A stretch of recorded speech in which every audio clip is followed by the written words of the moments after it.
चलिए जी, एक और सवाल देखते हैं जनाब, इक्विवेलेंट एनुअल एक्सपेंडिचर का रिप्लेसमेंट साइकिल के ऊपर विद टैक्सेस। ठीक है, ये कह रहे हैं जनाब, corner limited is deciding optimal cycle of replacing it's machine either 4 years और 5 ईयर्स। देखिए, जब एग्जामिनर ने आपको ये बता दिया ना कि ऑप्टिमल साइकिल आपने सिर्फ 4 और 5 साल में ढूंढना है, तो अब आपने हर साल को नहीं ढूंढना, 4, 5, 3, 2, 1 नहीं दिया होता और 5 साल का डाटा दिया होता, मैं 5 साल का साइकिल भी चेक करता, 4 साल का भी चेक करता, 3 साल का भी चेक करता, 2 साल का भी चेक करता। लेकिन चूंकि एग्जामिनर स्पेसिफिकली मांग रहा है कि जी 5 और 4 में से डिसाइड करके दें कि जी दोनों में से कौन सा साइकिल ऑप्टिमल है।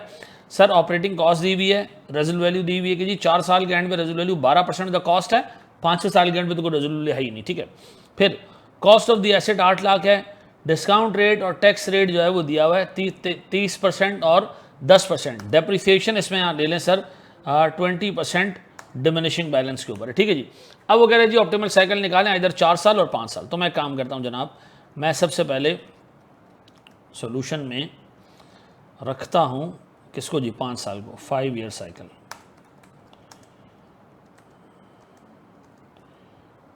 इक्विवेलेंट एनुअल कॉस्ट, ऐसा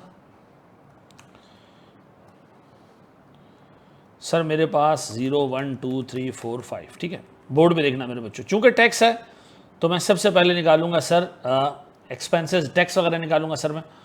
इनफ्लोस तो है नहीं, तो मेरे पास ऑपरेटिंग कॉस्ट है कितने कितने की सर, मेरे पास पहले साल की ऑपरेटिंग कॉस्ट है 1,25, फिर 1,60, फिर सर 1,60 के बाद जी 1,90, फिर 2,40 और फिर सर मेरे पास मैं नेगेटिव में रख रहा हूँ 2,90,000। ये आगे जी ऑपरेटिंग कॉस्ट। फिर और इन्फ्लोस तो कोई है नहीं, डायरेक्ट मैं डेप्रिसिएशन ले लेता हूँ सर। कितनी सर, मेरे पास कितने का एसेट है, कितने का 8 लाख रुपए का एसेट है जी, 8 लाख मल्टीप्लाई बाय 0.2, 20% का डेप्रिसिएशन का रेट। फिर अब अगले साल जी 80% इसका, अगले साल जी इसका 80% जी, अगले साल जी इसका 80% और आखिरी साल 8 लाख रुपए में से बाकी मानदा एसेट का डेप्रिसिएशन यहां मिल जाएगा क्योंकि रेजुलर 0 है।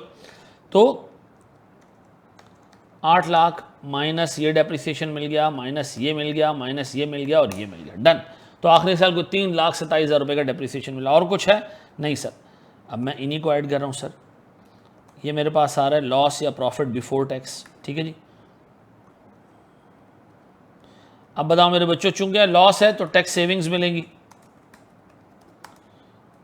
एट 30%, टैक्स सेविंग्स ले लो जी, दिस मल्टीप्लाई बाय 30%।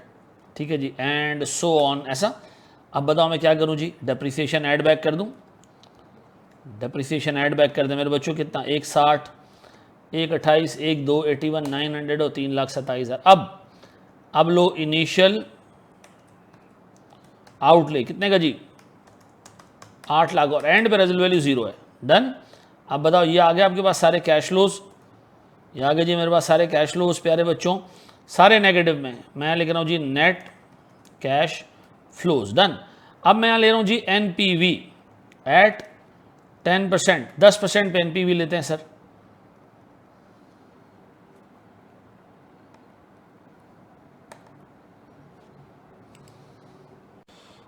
तो अगर सर मैं इसकी प्रेजेंट वैल्यू निकालूं, एनपीवी एट कितना जी हमारे पास, एनपीवी एट वो 10%, yes sir 10%।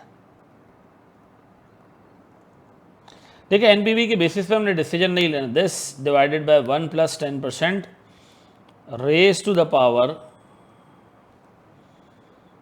0 and so on. ठीक है जी, अगर मैं देखूं तो सर मेरे पास एनपीवी जो आ रही है सर, वो आ रही है जनाब कोई 1.136549 मिलियन नेगेटिव में अमाउंट। अब मैं कह रहा हूं जी मुझे चाहिए इक्विवेलेंट एनुअल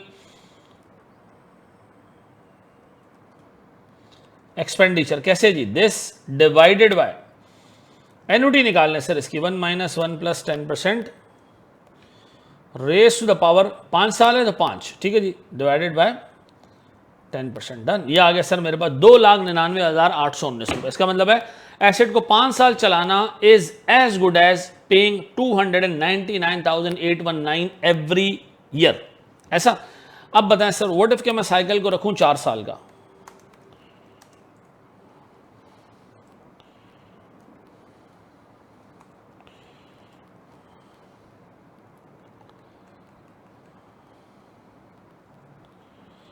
सर मैं साइकिल को अगर 4 साल का रखूं तो मेरी ऑपरेटिंग कॉस्ट होगी सर, वो सेम ही होगी ऊपर वाली, सेम अनचेंज्ड। सर जो मेरा डेप्रिसिएशन है ये थोड़ा सा डिफरेंट होगा। डेप्रिसिएशन होगा सर मेरा 8 लाख का 20%, फिर इसका 80%, फिर इसका 80%, और याद रखिएगा कि मेरे पास कॉस्ट 8 लाख है और एग्जामिनर ने कहा जी रेजुल वैल्यू 12% है, 12%, मैंने नेगेटिव में लिखी 12%। इसका मतलब है टोटल डेप्रिसिएशन जो मुझे मिलेगा वो 7,04,000 रुपए का मिलेगा sir over the entire 4 year life. तो मैं कह रहा हूं जी इस 7,04,000 में से मुझे इतना मिल चुका है, इतना मिल चुका है और इतना मिल चुका है, तो आखिरी साल 3,13,000 रुपए का डेप्रिसिएशन मुझे और मिलेगा। सर अगर मैं इन सब को नेट करूं तो ये मेरे पास, और तो कोई इनकम और एक्सपेंस का कोई हिसाब किताब नहीं है, तो सर ये मेरे पास आ जाता है, ये मेरे पास आ जाता है सर प्रॉफिट बिफोर टैक्स। और अगर मैं इसमें टैक्स डाल दूं सर तो सर मेरे पास मल्टीप्लाई बाय 0.3, ठीक है जी। ये टैक्स आ गया जी, मैंने 30% का टैक्स ले लिया। अब डेप्रिसिएशन ऐड बैक कर दें जी सर, ऐड बैक कर दें डेप्रिसिएशन, 1,60, 1,28, 1,02 और 3,16,000। अब आखिरी साल और शुरू के साल में इनिशियल आउटले ले लें 8 लाख का, और मेरे बच्चों एंड पे आके इसका 12% रेजुल वैल्यू ले लें। डन, बस जी कैश फ्लोज निकाल लें जी, प्रॉफिट से काउंट करें जी। ये कैश फ्लोज आ गए मेरे पास सर, ये मेरे पास नेट कैश फ्लोज हैं और मैं नेट कैश फ्लोज डन। अब मैं निकाल रहा हूँ सर इसकी एनपीवी एट 10%। एनपीवी से मैं डिसीजन नहीं लूँगा, this divided by 1.1 raise to the power 0 and so on. और अगर एनपीवी देखो ना तो इसकी एनपीवी सर बेहतर होगी, कम होगी सर, 9,58,000, यहाँ कितनी थी 1.136। We are not deciding here on the basis of NPV. What we are going to do is to calculate the equivalent annual expenditure. Sir annual expenditure ऐसे कैलकुलेट होगा एज इफ ये एक एन्युटी है divided by 1 minus 1 plus 0.1 raise to the power -4, this time -4। Sir मेरे पास 0.1 sir 3,02,000। इसका मतलब है sir having an asset for 4 years and then replacing it, ठीक है जी, इट मीन सर आप this is as good as incurring an expenditure of 302,000 पर year and replacing the asset every 5 years. This is as good as having an expenditure of 299,000 in every year. अब ये याद रखिएगा, ये chapter sir ये जो छोटा सा टॉपिक था हमने यहाँ ख़त्म किया। मैंने इसमें काफ़ी सारे इलस्ट्रेशंस करा दिए आपको। आखिर जो 2-3 इलस्ट्रेशंस मैंने कराई हैं they are the most important ones, देख लीजिएगा। I love you all, thank you.